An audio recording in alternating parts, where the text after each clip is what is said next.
Versículos 7 al 9. Amén. Gracias. Gracias.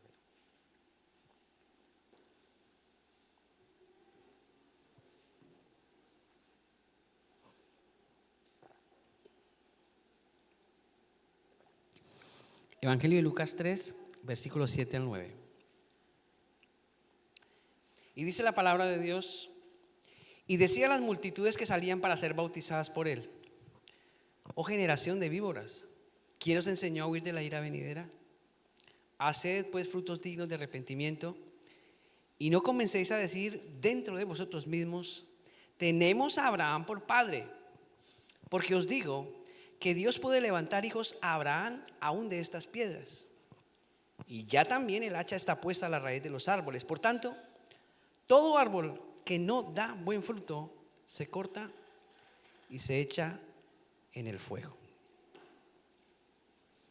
Qué palabras tan duras, ¿no? ¿Quién está ahí? El que está hablando es Juan el Bautista. Ustedes saben quién es Juan el Bautista, el instrumento que el Señor utilizó para preparar el camino de Jesús el Mesías. Es Juan el que se encuentra en ese momento a la ribera del Jordán. Está bautizando en Judea, como lo hemos estudiado en algunos libros, ¿recuerdan? Ahí por el lado de abajo, en la parte sur, a orillas del Jordán, está Juan ejerciendo su ministerio y levanta esa voz profética de una manera muy, pero muy contundente, directa y profunda. Yo creo que a ninguno de nosotros nos gustaría que nos dijeran generación de víboras, ¿cierto? Sale uno a la calle a predicar y dice: generación de víboras. Eso lo apedrearían a uno. Pero era la metodología que en ese momento Juan el Bautista utilizaba, porque el contexto en el que él estaba era un contexto realmente difícil. Recuerde, un contexto romano, un contexto pagano, un contexto difícil, un contexto con corrupción, un contexto en donde la moral estaba por el suelo, y además de eso, un contexto en donde la religiosidad era algo de fachada. No había una relación con Dios profunda, sino una relación de fachada. Entonces la gente vivía una doble moral religiosa. Con estas palabras tan contundentes, el evangelista, médico, historiador, o sea Lucas, que es el que está relatando, él es el que se pone a investigar acerca de ese suceso y lo plasma en el evangelio, en su evangelio.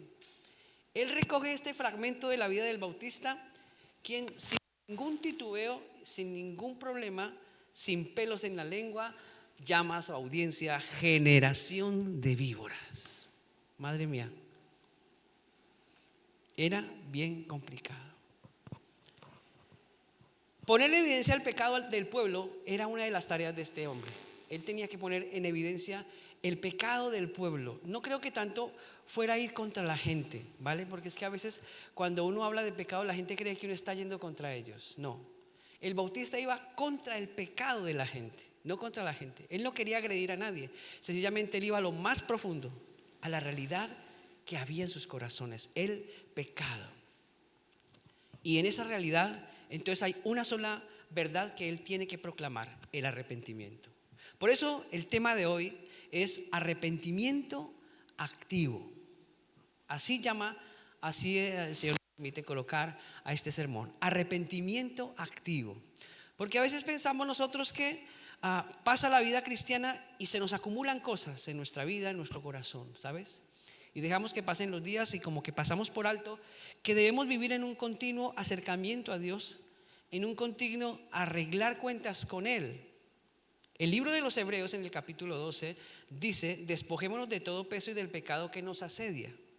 Así que es una realidad que mientras estemos en esta vida y tengamos esa experiencia de Dios con Cristo, el Espíritu Santo muere en nosotros, mientras permanezcamos en este cuerpo de muerte, en este cuerpo de carne y hueso, que es sensible a todas las manifestaciones del pecado, necesitamos el poder del Espíritu y la capacidad de ir cada día al Señor y decir: mira, Señor, he fallado, he hecho esto, lo otro, no he sabido hacer las cosas bien, etcétera, etcétera. Cosas que a lo mejor de alguna manera afectan nuestra vida espiritual. La realidad política y religiosa de aquella sociedad hacía mella a tal punto que la gente vivía para sí misma. Ese es el contexto en el que hoy estamos tratando. La gente vivía para sí misma, no le importaban los otros, querían satisfacerse a sí mismos. No tenían ni el más mínimo ápice de preocupación por su prójimo. Eso sí, amaban la religiosidad, muchísimo. Amaban la religiosidad. Por eso les decía, vivían en una fachada religiosa impresionante. Y cuando este hombre, Juan el Bautista, les confronta, ataca a esas cosas también. Dentro del contexto que estamos mirando, yo quiero que me acompañe para ver qué es la fe activa, cómo el Bautista, Juan el Bautista, ataca esa problemática social y esa problemática espiritual de su época y cómo eso tiene que ver con nosotros hoy. Seguramente nos pareceremos a la gente de la época del Bautista, tendremos las mismas inconvenientes, la misma problemática. Yo pienso que sí, porque la gente del tiempo del Bautista era gente de carne y hueso y hoy seguimos siendo gente de carne y hueso, aunque si bien es cierto están haciendo robots que se parecen mucho a los seres humanos, ¿cierto? Pero aún así, la gente normal, la gente como tú y como yo, será gente de carne y hueso. 3 cosas que vamos a ver en el texto que nos van a ayudar a tener de alguna manera, como les decía, un arrepentimiento activo. Así que, bueno, vamos a ir a la palabra en esta mañana. La primera característica que la Biblia presenta para un verdadero arrepentimiento activo es, y eso parece algo sacado de cajón, pero a veces se vuelve tan habitual que lo desechamos: confesión del pecado. Para ampliar mejor este concepto vamos a observar qué dice el Evangelio de Mateo hablando del mismo evento narrado por Lucas. Así que acompáñenme a Mateo capítulo 3. Atrás de Lucas está el Evangelio de Mateo, unas cuantas hojas allí. Mateo capítulo 3 también está narrando este mismo suceso. Ahora es Mateo quien registra esos hechos. Antes los estaba registrando Lucas en su evangelio, tomó ese hecho y lo registró. Pero Mateo también tomó este hecho y lo registró dando algunos detalles que Lucas no. Por eso es interesante ir a los evangelios y mirar qué dijo del mismo suceso. Entonces, ¿qué dijo Mateo del mismo suceso? Dice allí, Mateo 3, 1 y 2 dice: en aquellos días vino Juan el Bautista predicando en el desierto de Judea y diciendo: arrepentíos, porque el reino de los cielos se ha acercado. Y luego en ese mismo contexto, más abajito, en el versículo 5 y en el versículo 6 dice: y salían a él, a Juan el Bautista, Jerusalén y toda Judea y toda la provincia de alrededor del Jordán, versículo 6, y eran bautizados por Juan en el Jordán, confesando sus pecados. Eso tiene que ver con nuestro primer punto. El arrepentimiento verdadero tiene que ver con una confesión del pecado. Era entonces, y es ahora, un síntoma espiritual que tiene que ver con el arrepentimiento. Sin confesión de pecados no hay arrepentimiento. Y usted me dirá: pastor, pero si yo ya me confesé hace tiempo, yo hace tiempo recibí a Cristo y le confesé mis pecados, Él ya me perdonó, me limpió. Me pregunta si usted no ha dejado de pecar. ¿No volvió a pecar nunca? Seguro que sí.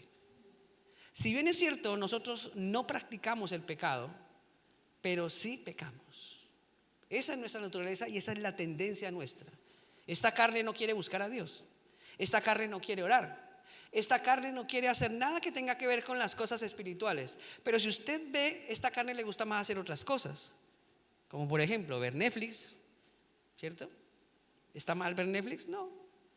Pero si se vuelve una costumbre y dejas de orar, ya se convierte en algo que puede ser dañino. A esta carne le gusta ir a hacer footing, pero si se convierte en una costumbre y para mí el footing se convierte en algo tan importante que es más importante que orar, entonces el footing ya se vuelve en un problema espiritual. Quizás nadie lo note porque, a ver, ¿quién va a notar? Está haciendo footing, no pasa nada. Pero desde arriba Dios está mirando, el espíritu que Dios está diciendo: ¿y yo qué? Muy bien, estás haciendo footing para mantener un cuerpo esbelto, un cuerpo sano, un cuerpo elegante, un cuerpo hermoso, pero ¿y tu espíritu qué? Necesitas hacer footing espiritual. El libro de los Proverbios lo expresa de la siguiente manera: el que encubre sus pecados no prospera. Así que si el arrepentimiento tiene que ver con confesión de pecados, el sabio Salomón, inspirado por el Espíritu de Dios, escribe ahí: el que encubre sus pecados no prospera, mas el que los confiesa y se aparta alcanzará misericordia. El salmista David, un hombre tan experimentado en pecados, ¿recuerdan lo que hizo, no? Tremendo. Este hombre sí que fue lo más de lo más en pecado. Le quitó la esposa al que le guardaba la espalda, a su general, ¿cierto? Porque era muy guapa. Se la llevó a su habitación, abusó de ella, tuvieron un hijo, lo mandó matar para encubrir el pecado. Y Dios dice: eso no puede ser. Levanta a Dios al profeta Samuel y tiene que ir a la casa y decir: que lo que tú has hecho no está bien. Claro, antes usó una parábola de esas ovejitas, ¿no? Le dijo: un hombre tenía un montón de ovejas y resulta que vio que había otro hombre que tenía una ovejita, y en vez de coger de las suyas fue y mató a la ovejita de ese hombre que tenía solo una. ¿Tú qué harías, rey? Dijo: ese hombre merece la muerte. Y él dice: así dice el Señor, tú eres ese hombre. Y quedó electrocutado por la mano de Dios David en ese momento. Un hombre experimentado en pecado escribió: mi pecado te declaré y no encubrí mi iniquidad. Dije: confesaré mis transgresiones a Jehová, y tú perdonaste la maldad de mi pecado. Expresar ante Dios aquellas cosas que no son agradables delante de Él nos pone en el camino verdadero del arrepentimiento. El que encubre su maldad o su pecado, dice acá, no prospera espiritualmente, no alcanza la misericordia de Dios y mucho menos su perdón. Es complicado esto, pero es lo que la Biblia enseña. El profeta Isaías, conociendo las implicaciones del pecado no confesado, hace una convocatoria de esperanza a la gente de su época y escribe allí en su libro, Isaías capítulo 1 versículo 18: venid luego, dice Jehová, y estemos a cuenta. Si vuestros pecados fueren como la grana, como la nieve serán emblanquecidos. Si fueren rojos como el carmesí, vendrán a ser como blanca lana. Qué palabras más esperanzadoras para alguien que dice: ¿y ahora qué hago? No tengo esperanza. Si usted supiera, pastor, cómo son mis pecados, si usted supiera las luchas que yo tengo, si usted supiera que a veces me siento encerrado, tengo cadenas, es como algo que no puedo dejar. ¿Cómo hago para liberarme de eso? Y Isaías tiene la respuesta por el Espíritu: vengan y entren a cuenta con el Señor. Vengan y pónganse a cuenta con Dios. Vengan y arrepiéntanse. Vengan y confiesen su pecado, para que toda esa maldad que oscurece su alma se quite, y vengan a ser como la nieve, sus corazones blancos. Vengan a ser como la lana blanca, limpia. Entonces recuerden, un arrepentimiento activo nos debe llevar a la confesión de nuestros pecados. Que no pase un día, amados y amadas del Señor, en el que usted, por X o Y o Z razones, pecó. No deje que eso se acumule, porque el pecado es como algo que se va creciendo. Es como una bola que baja desde la cumbre de una montaña, una bola de nieve pequeñita. Usted dice: es insignificante, pero a medida que va rodando va tomando más fuerza y va creciendo y va creciendo, y cuando menos piensa tiene un impulso tan grande que ya es imposible pararla, y además se crece tanto. Y fuera que el pecado no hiciera gravedad, pero ustedes saben que la dimensión del pecado no confesado genera mucho peso en el alma. Recordaron la historia del joven que se fue de su casa pidiendo la herencia. Cuando estaba en esa condición de pecado, le empezó a pesar el corazón, el alma, y dijo: ahora yo qué voy a hacer, qué voy a hacer, qué voy a hacer. Y estando en esa condición cuidando los cerdos, dice la escritura, allí entró en razón y dijo: voy a volver a la casa de mi papá, y al menos le voy a decir que me contrate como a uno de sus jornaleros, porque en la casa de mi padre hay comida y yo aquí me estoy muriendo de hambre. Yo le voy a decir que me perdone y que al menos me deje ser como un peón. Ustedes saben lo que pasó en la historia. Cuando este joven llega a su casa, él nota, y el escritor del evangelio dice que él dijo: Padre, he pecado contra el cielo y contra ti, ya no soy digno de ser llamado tu hijo. Así que los pecados no son algo tonto, insignificante. El pecado afecta al cielo, afecta a la sociedad y nos afecta a nosotros. Por eso necesitamos confesar nuestros pecados a Dios. Y la escritura dice: la sangre de Jesucristo, su Hijo, nos limpia de todo pecado. No hay otra cosa. La sangre de Jesucristo, su Hijo, nos limpia de todo pecado. Yo no sé si tú en esta mañana necesitas que el Señor te limpie. Pues déjame decirte, has venido al lugar adecuado y estás escuchando la palabra adecuada. El Señor te ama tanto que quiere limpiarte, purificarte y santificarte. Esa es la realidad de Dios para nosotros hoy. Un arrepentimiento activo también tiene que acontecer una segunda cosa en el contexto de la lectura de Juan el Bautista. Dice el texto en Mateo 3, 5 al 6, donde estamos leyendo. Mateo 3, 5 al 6. Y salía él, Jerusalén y toda Judea y toda la provincia de alrededor del Jordán, dice, y eran, ¿qué? Bautizados por él en el Jordán, confesando sus pecados. La gente salía al encuentro de Juan el Bautista a orillas del Jordán para ser bautizados por él. El bautismo era entonces una manifestación externa de una realidad interna. O sea, si yo ya llegué allí, confesé mis pecados, yo me imagino esa gente, eso era tremendo. Yo me imagino ahí llegando, Juan, yo soy un adúltero y me arrepiento. Juan, yo soy un mentiroso y me arrepiento. Juan, yo soy un egoísta y un avaro y me arrepiento. Juan, y la gente allá al lado escuchando. ¿Usted sería capaz de hacer eso? No hacemos. Imagínese yo, Víctor, hermano, imagínese que los pecados que yo he cometido, usted está escuchando todo. Todos, ¿cierto que sí? Sería mejor que una predicación. Pero esto es lo que acontecía. Cuando confesaban sus pecados decía, vale, ¿cuál es la actitud ahora que tú debes mostrar? Si realmente estás arrepentido, si te identificas con el Señor, entonces te vas a bautizar. El bautismo era una manifestación externa de una realidad interna. La gente, al experimentar el perdón de Dios por la confesión de sus pecados, declaraban por medio del bautismo su identidad con Dios y el anhelo por agradarlo. Y agradarlo viviendo de una manera distinta a la que estaban acostumbrados. Recuerden, una sociedad cubierta por paganismo romano. Estamos ahorita justo en esta época, en el tiempo de la famosa oleada romana, y toda la gente sale con sus trajes y han hecho cosas que para muchos es un chiste, ¿no? Lo primero que hicieron fue evocar y pedir permiso a los dioses allí en la plaza. Eso lo tomaban como un chiste, pero espiritualmente no saben lo que ha pasado en esta ciudad. Espiritualmente han abierto puertas a los demonios. Y la gente, jaja. Eso es lo que ha pasado. Antes de empezar todas estas fiestas paganas que estamos viviendo hoy, en esta cultura de hoy, rememorando la emérita Augusta y la vida de los primeros romanos que aquí vivieron, eso está pasando. La gente sale y se ve muy chula con sus vestidos romanos, muy guapos todos los niños, se ven bien. Pero el trasfondo pagano que ha habido en estas fiestas, esa declaración ante los dioses de la época para pedir permiso para que todo esto acontezca, algo espiritual estará pasando, seguro que sí. Seguro que sí, porque esto no es un chiste. O sea, Satanás no está ya perdiendo el tiempo mirando Netflix y diciendo, no pasa. Él está feliz celebrando. Él está feliz celebrando esto también. Pero en esa manifestación externa de una realidad interna de fe, el bautismo era algo presente. ¿Qué ocurría? Aquí hay tres cosas interesantes.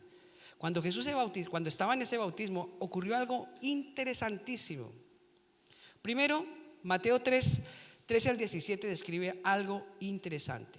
Resulta que estaba Juan bautizando a esta gente, ya les había dicho generación de víboras, algunos habían sido tocados por el Espíritu Santo allí también. De alguna manera especial Dios los había conmovido, habían ido a confesar sus pecados, se habían bautizado, y en medio de toda esa realidad aparece el Mesías. Y esto es algo que nos puede romper la cabeza a todos. Aparece el Cristo. Versículo 13 de capítulo 3 de Mateo. Entonces Jesús vino de Galilea a Juan al Jordán para ser bautizado por él. Mas Juan se le oponía diciendo, yo necesito ser bautizado por ti y tú vienes a mí. Pero Jesús, versículo 15, le respondió, deja ahora, porque así conviene que cumplamos toda justicia. Entonces, pues Juan aceptó. Y Jesús, después que fue subido, o sea, después de que fue bautizado, subió luego del agua, y aquí los cielos le fueron abiertos y vio al Espíritu de Dios que descendía como paloma y venía sobre él, dice, y hubo una voz de los cielos que decía, este es mi Hijo amado en quien tengo complacencia. Todos podríamos preguntarnos aquí, ¿por qué se bautizó Jesús si él no tenía pecado?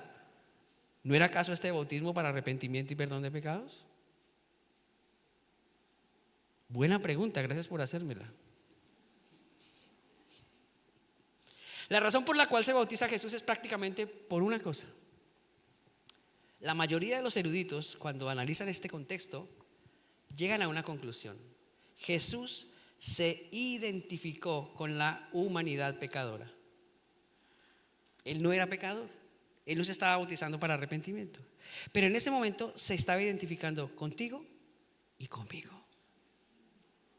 No era otra cosa. Por eso 2 Corintios 5:21 dice: al que no conoció pecado, por nosotros lo hizo pecado, hablando de Cristo, para que nosotros fuésemos hechos ¿qué? Justicia de Dios en él. ¿Y qué fue lo que Jesús le dijo a Juan? Déjalo, porque es necesario que se cumpla toda justicia. Yo no necesito bautizarme para que me sean perdonados mis pecados, Juan, pero esto lo voy a hacer para identificarme con la raza humana caída, y al identificarme con ellos, la justicia de Dios va a venir sobre ellos. Se va a cumplir toda justicia.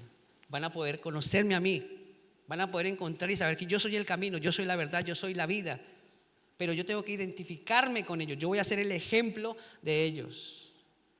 En ese momento se cumplió toda justicia a través de un hombre justo que se identificó con los pecadores, Cristo Jesús. Todo aquel que se bautiza se identifica plena y públicamente con Cristo. O sea, Jesús no llamó a Juan: Juan, venga, vamos allí detrás de la montaña y me bautiza. Estaba toda la gente viéndolo. Toda la gente estaba ahí viéndolo. Por tanto, es un testimonio público de fe en donde la persona comprende que muere para el mundo y vive para Dios. Por ello el bautismo como tal tipifica un entierro, un sepelio. Eso es lo que tipifica el bautismo. Alguien que es sumergido o sepultado bajo las aguas y sale de las aguas para una vida nueva. Eso lo dice la Biblia en Romanos 6:4. Dice: porque somos sepultados juntamente con Él para muerte por el bautismo. Eso es lo que está pasando cuando yo estoy bautizándome. Quizás la gente que está al lado suyo está gozosa, está cantando coros, está disfrutando de ese momento, se sienten felices, pero en el cielo espiritualmente algo está ocurriendo ahí. Dice el Señor: ese hombre ya no va a vivir para sí. En este momento hay un sepelio que representa, ese hombre va a morir a esa vida, a esa naturaleza de pecado, y a través de la vida de mi espíritu, cuando ese hombre salga del agua, o esa mujer salgan del agua, o ese joven salga del agua, saldrá para vida nueva. Por eso es tan importante el bautismo, porque en ese momento es un testimonio público, pero en el cielo está pasando algo tremendo. Dios el Padre está mirando. ¿Qué pasó cuando Jesús salió del agua? El Padre intervino. El Padre estaba observándolo todo y dijo: me complazco en este mi hijo, me complace lo que ha hecho. Cuando nosotros nos bautizamos, créame que también generamos complacencia en el Padre, porque estamos obedeciendo al Señor. Por tanto, el tercer punto, en este mismo punto, es que el bautismo no solamente nos lleva a un acto como este de testimonio público, sino que es al mismo tiempo un acto de obediencia a Dios. Después que Jesús se bautiza, dice que los cielos fueron abiertos y la voz de Dios pronunció que estaba agradando al Padre. Mateo 3, 16 y 17. Y Jesús, después que fue bautizado, subió del agua, y aquí los cielos se abrieron y fueron abiertos, y el Espíritu de Dios que descendía como paloma y venía sobre él, dice, hubo una voz de los cielos que decía: este es mi Hijo amado en quien tengo complacencia. Complacemos el corazón de Dios cuando estamos dispuestos a obedecerle. Como les dije en este apartado, Jesús no tenía necesidad de ser bautizado porque Él no era pecador, pero se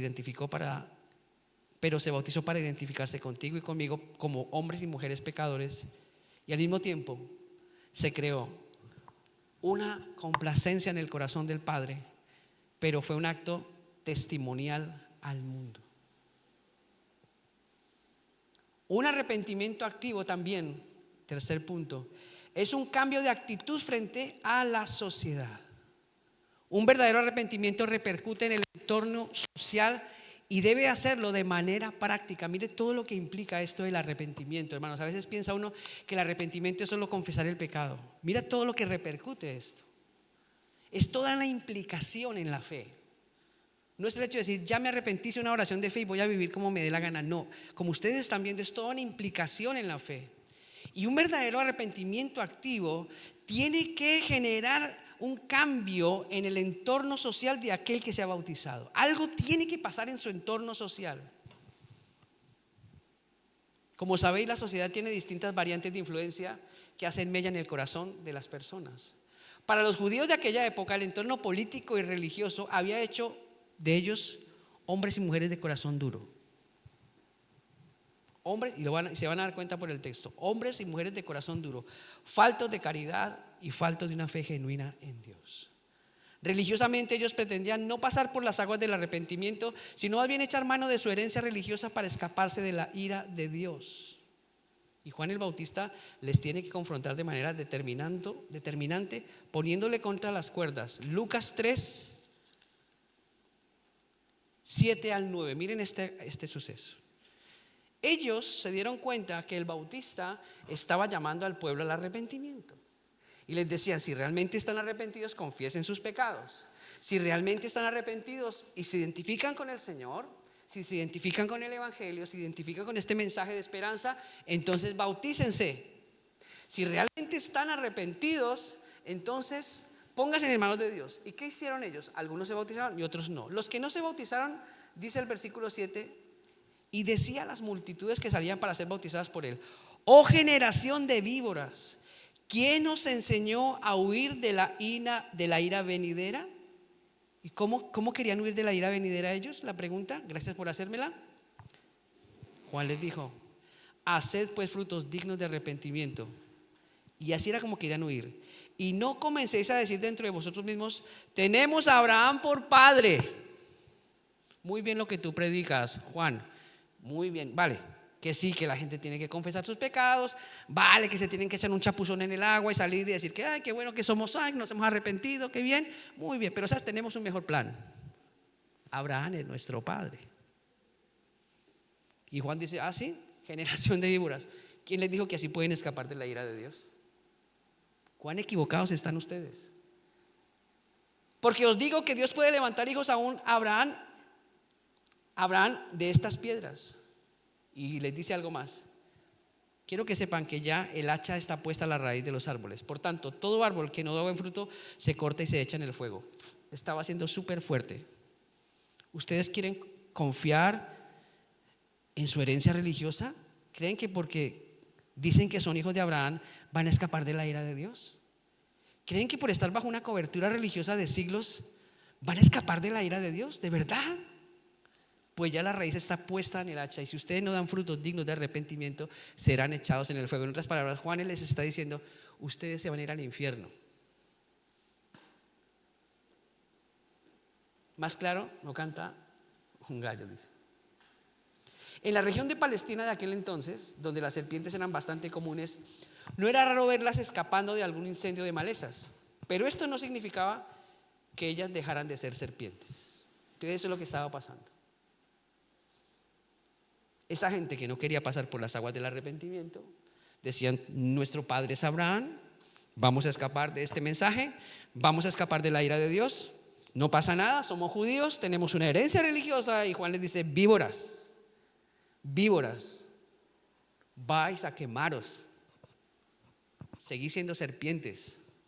Decís que soy de vuestro padre Abraham, pero sois serpientes, tenéis que arrepentiros.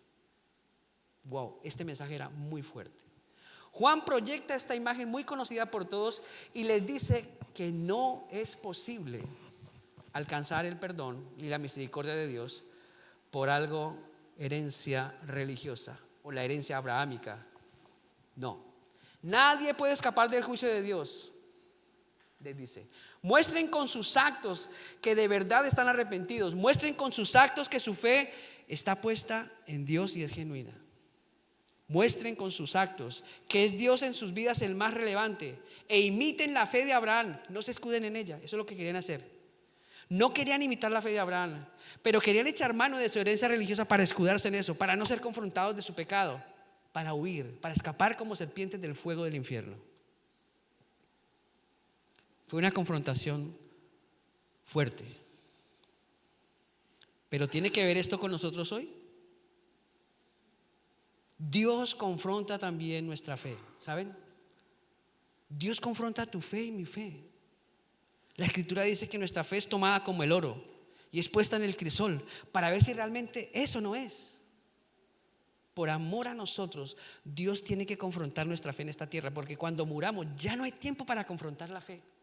En el cielo Dios no va a confrontar la fe de nadie. En el cielo el que tiene fe se salva y el que no la tiene se pierde. No hay otro camino.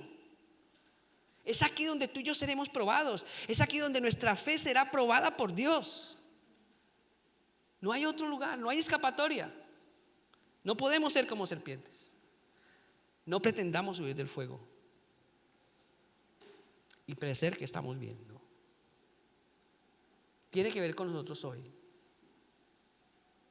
para que nos demos cuenta qué tipo de fe tenemos.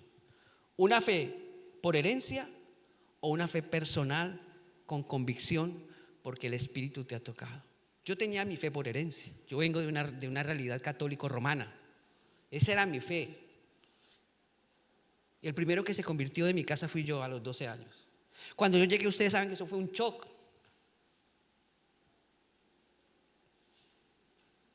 Pero esa era mi herencia religiosa. Y yo pensaba que iba bien. Pero no fue así. Hasta que no descubrí la verdad del Evangelio. ¿Quiere decir que los católicos no tienen la verdad del Evangelio? Tienen la palabra y el Evangelio. También la tienen. Y solo por la misericordia de Dios, a algunos les ha sido abierta la mente y han entendido.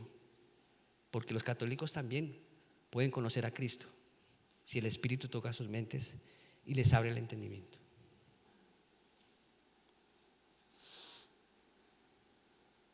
Tú y yo dijimos muchas veces: yo solo creo en lo que mis padres me han enseñado y de ahí no nos vamos a mover.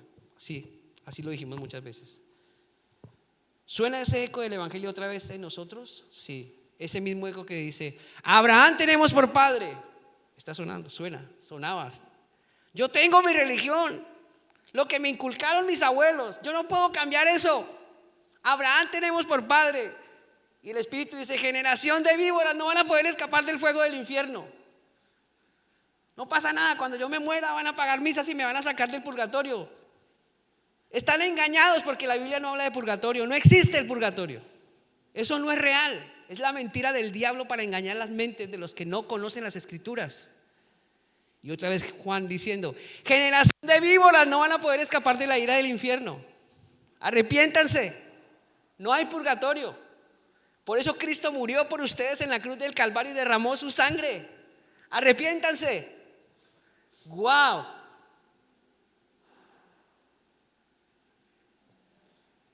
El apóstol Santiago dice en su carta que la verdadera fe en Cristo nos lleva a una conducta acorde para agradar a Dios. Pero todo empieza en la fe puesta en la obra de Cristo en la cruz. Así que, sí, hacemos buenas obras, pero no para salvación. Hacemos buenas obras porque la fe de Cristo está en nosotros y el Espíritu Santo nos impulsa a vivir en buenas obras.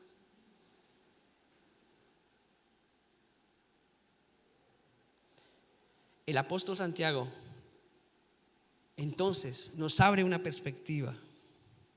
Dice aquí Santiago 2:17: así también la fe, si no tiene obras, es muerta en sí misma. Si yo digo que he creído en Jesús, si yo digo que me he arrepentido, pues tengo que moverme en ese acto de arrepentimiento, vivir en esos pasos de arrepentimiento. Las primeras obras del arrepentimiento son confesión de pecados, arrepentimiento, bautismo, fe. Y dice que el verdadero arrepentimiento nos debe llevar a una fe genuina en Cristo y nos inspira a vivir haciendo el bien. En otro contexto la Escritura dice: obras que Dios preparó de antemano para que anduviésemos en ellas. Así que no creas que son esas buenas obras que nos han enseñado, esas de, bueno, vamos a dar limosna, vamos a ayudar a una abuelita a cruzar el semáforo, a un cieguito para que no se... Sí, bueno, esas son buenas obras. Pero resulta que dice la Escritura que Dios preparó las buenas obras. Él las preparó para que anduviésemos en ellas. Mucho más allá que lo superficial. Pero no para ganar el cielo, sino como el resultado de que tenemos la salvación. Por tal motivo, cuando la gente de la época comprendió esto, cuando los que estaban en sintonía con el Espíritu, porque había gente que no estaba en sintonía y querían escaparse por la tangente, Había otros que sí estaban en la sintonía del Espíritu. Lo que Juan estaba diciendo estaba respaldado por el Espíritu de Dios. En ese momento había un toque muy personal y muy profundo. Eso no ocurre todas las veces, ¿sabes? Eso no ocurre todas las veces. Pero cuando ocurre, no lo dejes escapar. Cuando algo está pasando en la predicación, cuando el Espíritu de Dios te esté hablando, déjeme decirle algo, eso no ocurre todas las veces. Eso ocurre en momentos puntuales. Un toque de Dios es algo puntual y personal y no se debe dejar escapar. Por eso el Evangelio dice: he aquí ahora el tiempo aceptable, he aquí ahora el día de salvación. Pero mira lo que pasa. Cuando la gente comprendió las palabras de Juan, cuando la gente vino, se bautizó, se arrepintió, entendió todo esto y dijo: wow, de verdad, estaba ciego, pero ya he comprendido, Dios ha abierto mis ojos. Lucas 3:10 dice: y la gente le preguntaba diciendo: entonces, ¿qué haremos? ¿Qué haremos, Juan? Ya entendí lo que pasa, ya entendí que tengo que confesar mis pecados, ya entendí que tengo que bautizarme, ya entendí que esto es una cuestión no de herencia, sino de algo muy profundo y personal. ¿Qué tengo que hacer?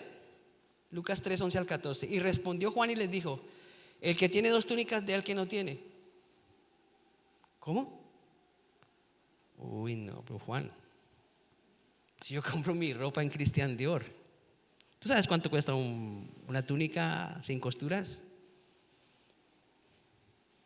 El que tiene que comer algo, haga lo mismo.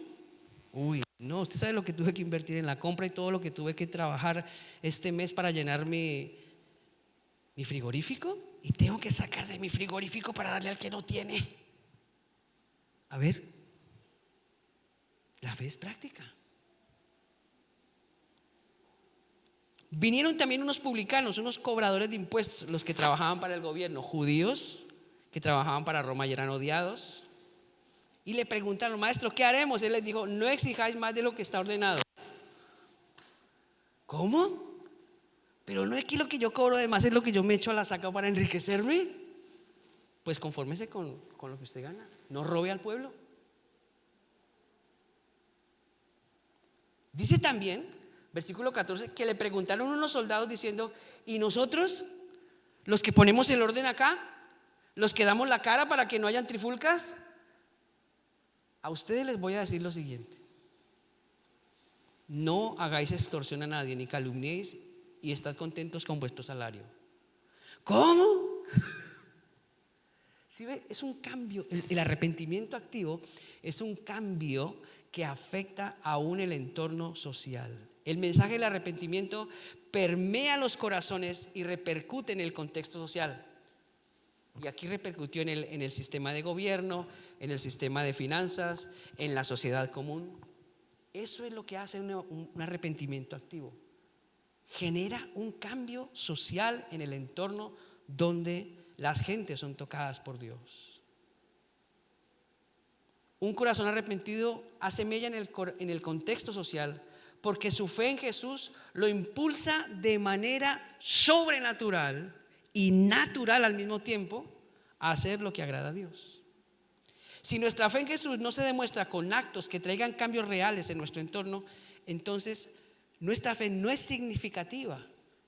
Es solamente una fe de tradición, como la que hemos tenido toda la vida. Una fe tradicional. Tú vas a la misa, te sientas, no conoces al vecino. Eso sí, cuando llega la hora de la paz, esa cara que ponemos, esa hipocresía tan grande, y salimos y nos vamos para la casa y no conocemos a nadie ni nos relacionamos con nadie. No nos interesa relacionarnos con nadie. Pero tenemos una fe. Tenemos una fe. Y dice aquí Santiago: así también la fe, si no tiene obras, es muerta en sí misma. No vale para nada, es solo religiosidad, máscara. No vale. Entonces sí, si nuestra fe, si el arrepentimiento no nos ha llevado a generar cambios en nuestro contexto social, no se salga de su casa. Ahí piensa: uy, ahora tengo que, imagine, ahora qué va a pasar. Entonces, pastor, usted me está diciendo que yo tengo que ser un hombre y una mujer de influencia en mi portal. Mis vecinos tienen que darse cuenta de que yo soy cristiano. No, ¿qué me voy a poner yo a decir eso? Si detrás derecho aquí en esta España quieren que somos una secta, qué vergüenza que va a pensar la gente de mí. No, no, pastor, yo no voy a hacer eso, se le ocurre. Su fe no es significativa, lo siento. ¿Tengo que ser un mejor esposo, un mejor hijo? ¿Tengo que ser un ejemplo en la universidad, en donde quiera que vaya, en el trabajo? No, no, no, si usted supiera cómo soy yo en el trabajo, pastor. No, si yo tengo que pelear con todos y si yo soy bueno me comen. Yo tengo que ser un tigre.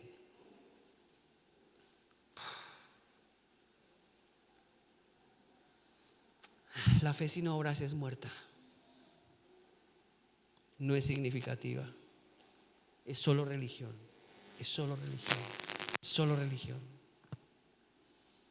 Un arrepentimiento activo nos lleva a cambios significativos. Cambios significativos. Cambios profundos. Primero en nuestra alma. Ahí empieza el cambio. Mira, si realmente ocurren cambios en nuestra alma, mire, todo lo que sale después es poderoso. La Escritura dice: el que en mí cree, de su interior brotarán como ríos de agua viva. Si realmente nuestra fe ha sido puesta en Jesús, hermanos, no vamos a ser pozos estancados de agua que se daña, no. Dice el Señor: el que en mí cree de verdad, o sea, no en la religión, el que cree en mí, el Señor de la creación, el que cree en mí, el que murió en la cruz y resucitó, el que en mí cree va a ser en su vida como una fuente de agua que salta para vida eterna y va a salpicar a otros con esa vida eterna. Una fe significativa. Pero el que no cree en mí y pretende vivir escapando como una víbora, no va a tener una fe significativa nunca. Nunca. Y cuando nos encontremos delante de Dios, entonces, ¿qué pasará?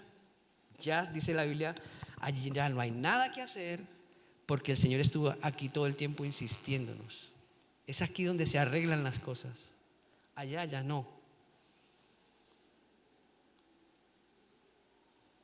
Cuando ese arrepentimiento toca nuestra alma y nos transforma, luego se expresa en actos de fe que repercuten y transforman no solo nuestro entorno, sino la sociedad en donde estamos. Y usted pensará que no, hermanos, pero póngase a pensar si en esta Mérida donde estamos, yo calculo que aquí en esta Mérida que hay bastantes iglesias, ya no somos como hace 23 años que llegamos, ya hay más iglesias, por ende considero que hay más cristianos.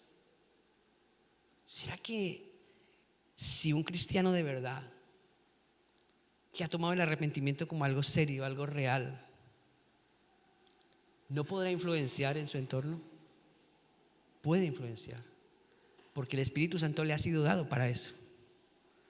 En Hechos capítulo 2, cuando estaban los 120 en número orando, dice ahí, esperando la venida del Espíritu, hay algo que regala Lucas mismo, que escribe el libro de Hechos, registra algo interesante.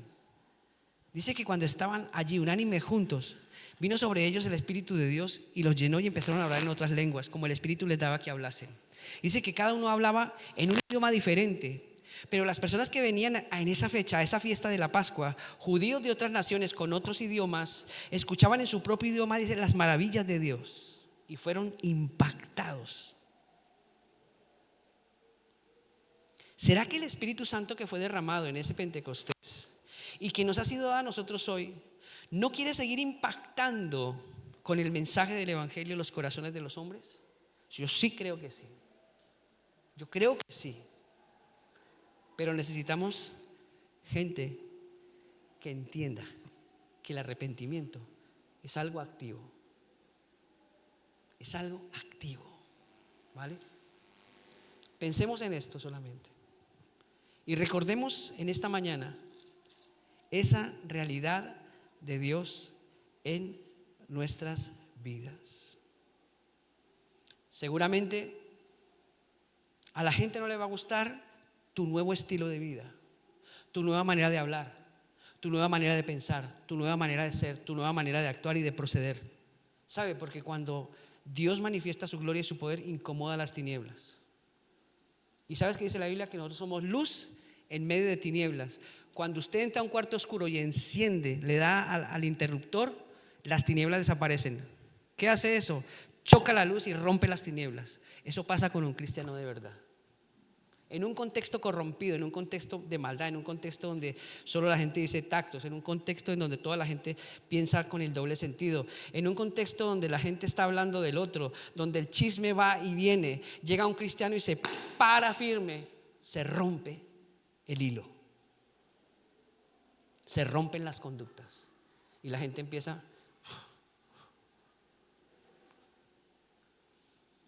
Mire lo que pasó en versículo 19 de capítulo 3 de Lucas. Entonces Herodes el tetrarca, siendo reprendido por Juan a causa de Herodías, mujer de Felipe su hermano, y de todas las maldades que Herodes había hecho, dice, sobre todas ellas añadió además esta: encerró a Juan en la cárcel. Corremos riesgos. Un arrepentimiento activo corre riesgos. Corres riesgo cuando tú te determinas ser un cristiano real. Corres riesgo cuando te paras firme en la fe, cuando dices: sí, Señor, perdóname, yo quiero ser un cristiano de verdad, Señor. Yo no quiero ser un religioso. Yo quiero tener esa experiencia de Cristo en mí, vivificando. Señor, y sé que voy a correr riesgos. Quizás como Juan la gente me va a rechazar y tendré que ir a la cárcel de manera figurada o a lo mejor de manera real. ¿Qué significa esa cárcel? Yo qué sé. A lo mejor tus amigos te van a dejar de hablar cuando tú tomas una posición real en Él, en Cristo. A lo mejor vas a tener que cortar relaciones con gente que es tóxica, porque por más de que tú les compartes la fe, más se ponen contra ti, más dices: mire, yo ya he cumplido, ya le compartí mi fe, aquí no hay nada que hacer. Y Jesús no le dijo eso a sus discípulos: cuando ustedes lleguen a una ciudad y lo reciban en una casa, si esa casa lo recibe bien, bendíganla, pero si lo rechazan, sacudan el polvo de sus pies y váyanse. No pierdan el tiempo con esas personas. Ustedes ya hicieron su trabajo. A veces nosotros nos queremos quedar ahí. Ay, mire, que arrepientas, que busque al Señor, que mire. Ay, no, venga, por favor, mire, es que usted no sabe que su alma está en riesgo. Sentémonos y estudiemos la Biblia y le explico que no. Ay, pero por favor, ¿qué más puedo hacer? Lo invito a un fin de semana a un hotel 5 estrellas y vamos a hacer vacaciones y le hago un estudio bíblico. No quiero. Bueno, está bien. Ese polvo va a ser testigo un día ante Dios. Y Jesús les dijo: sacudan el polvo de sus pies y váyanse. No pierdan el tiempo, porque mientras usted pierde el tiempo con hay 10 que se quieren convertir. Hay 10 que necesitan escuchar mi voz. Hay 10 que necesitan arrepentirse. Hay 10 que necesitan, anhelan. Porque aquí habían 2 grupos: la generación de víboras, que realmente nunca quiso, que quiso siempre escaparse, y los que dijeron: aquí estoy, Juan, ¿qué tengo que hacer? ¿Qué tengo que hacer, Juan? ¿Qué tengo que hacer? Yo no sé de qué grupo eres tú. ¿De qué grupo eres tú? ¿De los que le dicen al Señor: Señor, ¿qué tengo que hacer? ¿O de los que están escapando? ¿Por dónde me escapo? ¿Por dónde me escapo? ¿Saben una cosa? Nadie se puede escapar de Dios. Nadie. Vamos a orar en esta mañana.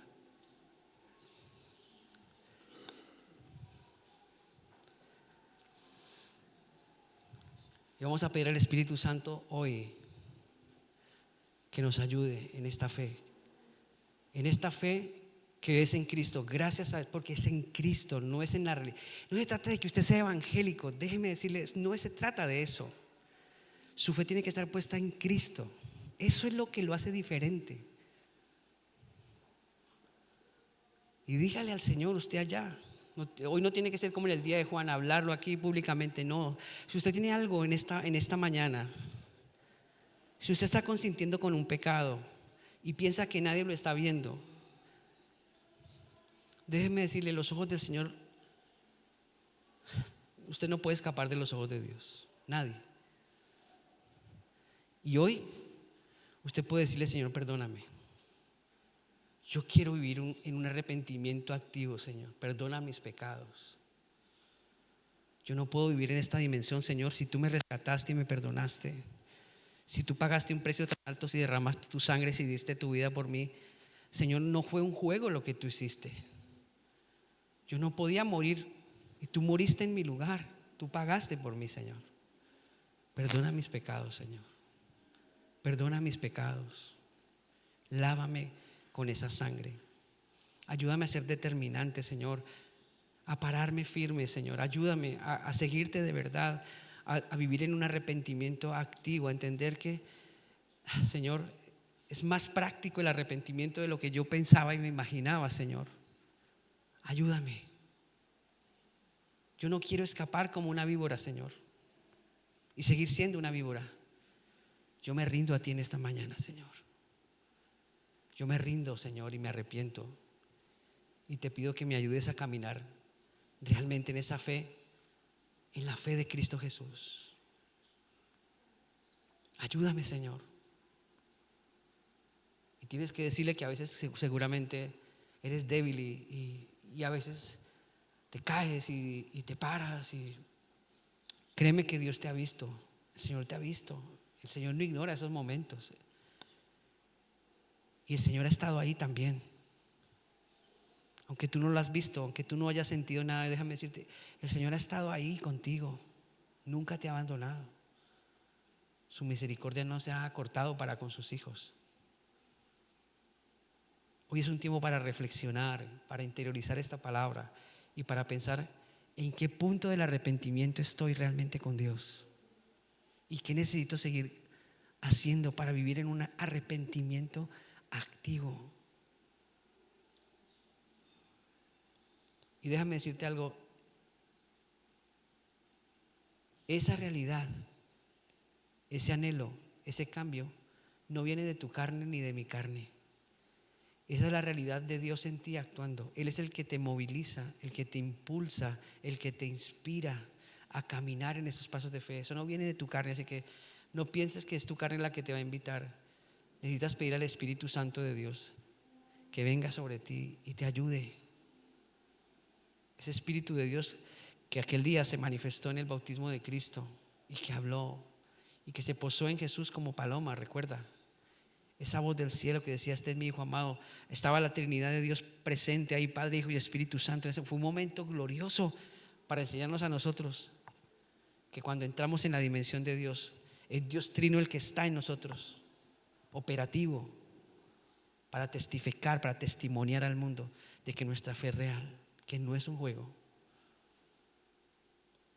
tampoco es una moda, no, es algo real, es un cambio de vida. Dile al Señor que te ayude a vivir en ese cambio de vida, en ese cambio profundo. Dile al Señor esta mañana: Señor, ayúdame, de verdad, ayúdame. Yo te necesito es a ti, Señor. Por encima de mí mismo, yo te necesito es a ti. Necesito tu espíritu, tu presencia, Señor, ayúdame. Ayúdame a ser un hombre y una mujer con cambios profundos en el alma. Ayúdame a ser un hombre y una mujer de testimonio. Ayúdame a ser un hombre y una mujer con una fe genuina. Señor, despierta un hambre sobrenatural por ti, Señor, por tu palabra, por la comunión en oración. Un hambre sobrenatural y poderosa que me ayude a ir más allá. Señor, dice que quizás voy a tener que pagar un precio. Si tú en esta mañana te has determinado, recuerda, vas a pagar un precio. Y seguramente el Espíritu Santo te va a llevar a que tomes decisiones radicales con cosas que no te están dejando crecer y que te han mantenido estancado o te han mantenido quieto, te han mantenido en un estado de conformidad. Y eso no es lo que Dios quiere para tu vida. Eso no es lo que Dios quiere para tu vida.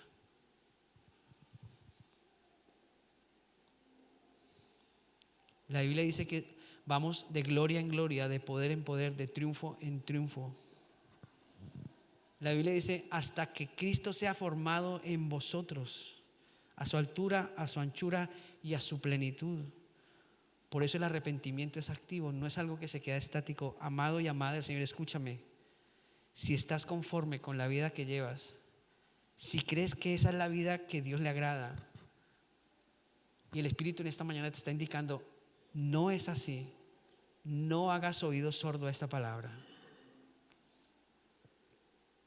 Y pídele al Espíritu Santo, que es el único que puede intervenir poderosamente, que te ayude, que te cambie, que te renueve, que te restaure, que sople el aliento de vida para que tu alma tome un aire diferente, un aire del cielo, y puedas vivir en esta tierra con una mentalidad del reino de Dios.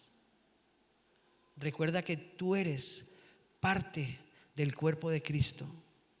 Recuerda que Dios te llamó y te salvó para que tú seas testigo de Cristo. Dice que Él nos llamó de las tinieblas a su luz admirable, para que proclamemos las virtudes de aquel que nos llamó de ese estado de oscuridad.